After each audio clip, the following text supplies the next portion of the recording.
Hey there, I'm Alan Matthews from Classical Guitar Shed, and in these videos we're going to be taking a look at Vacances by Yvon Demillac. Forgive my pronunciation if that's wrong, my French isn't great. But I found this tune in the RCM Bridges Repertoire Series, Level 1. And this is a great series. If you don't have these books, you should get them. All right, this is how we're going to do this.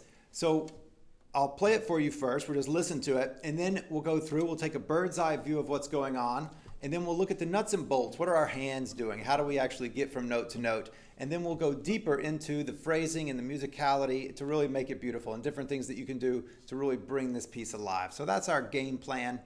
Let's get started. Let's take a listen.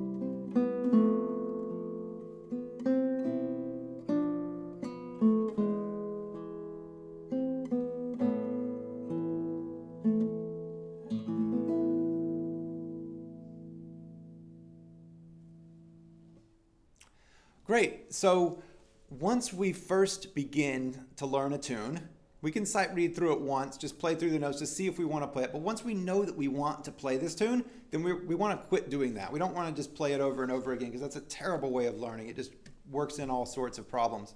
So instead what we're going to do is be very intentional about it. And so the very first thing that we can do is to make small sections. And these first few steps you can do in different orders, but we want to make small sections. And so looking at this piece, so zooming out for just a second, put that idea on pause. We want to look at some basics of the piece. We're in 3/4 time. What does that even mean? That means we're going to be counting to 3 within each measure. And what's the smallest note value? Well, the smallest note value are these eighth notes here. And so we count those 1 and 2 and 3 and. So 1 and 2 and 3 and is how we're going to count the entire piece. So even in the measures with just quarter notes, we'll still be counting 1 and 2 and 3 and the whole time. And if we notice at the very beginning over here, we have a partial bar. So here we don't have a full 3 beats, we just have 1 beat in eighth note. So we're going to count that 3 and. So that's how we're going to start this piece, 3 and 1. And so then also what that tells us is that the phrases begin that way. More than likely, they'll continue that way through the piece. 3 and 1, 2, 3. So 3 and 1, 2, 3, 1, 2, 3 and 1. So each time, our new idea is going to start on the 3 and. So when we're doing our phrases, when we're making our small sections, unpause from that idea.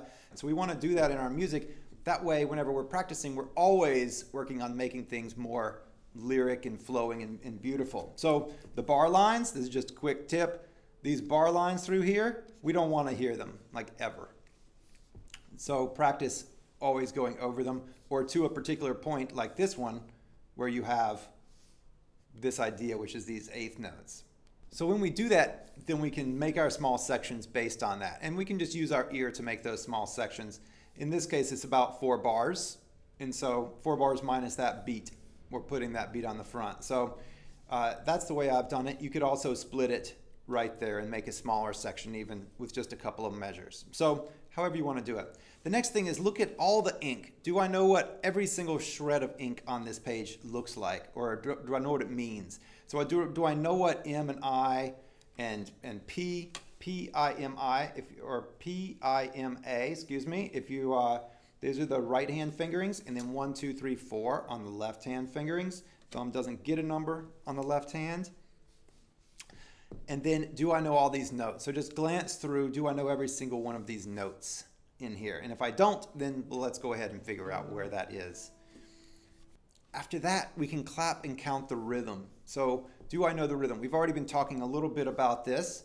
We have 3 and 1, and 2, and 3, and 1, and 2, and 3, and 1, and 2, 3, 1, 2, And we can be counting the ands in there as well. So then what we want to be able to do is be able to clap this and count it out loud, counting 1 and 2 and 3 and the entire time while clapping it. And if you can't do this step, then don't go to the next step. Do it now or whenever you're doing your small section.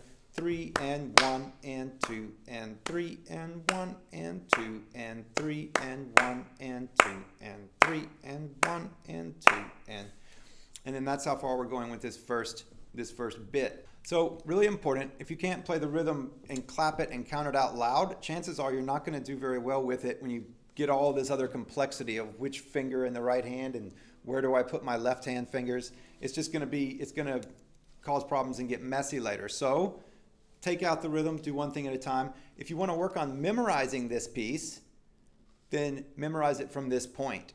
So start memorizing it right here. Can I look away and still clap this rhythm? So even if it's not for the entire line, then at least for the first half of it or whatever it is. So test yourself, look away, 3 and 1, 2 and 3 and 1 and 2. And then if you mess up, then look at it and then look back, look away from it and then do it. So that way you're working into your memorization right from the very beginning. So that brings us to using our hands. So now we're going to start looking at how do I actually play this thing? What do my hands do? What does my right hand do? What does my left hand do? How do they work together? So this is all coming up in the next video. But before you go over there, please go ahead and hit subscribe down below if you haven't already. So that way you can always come back and find these a little later. And with that, let's get on to using the hands.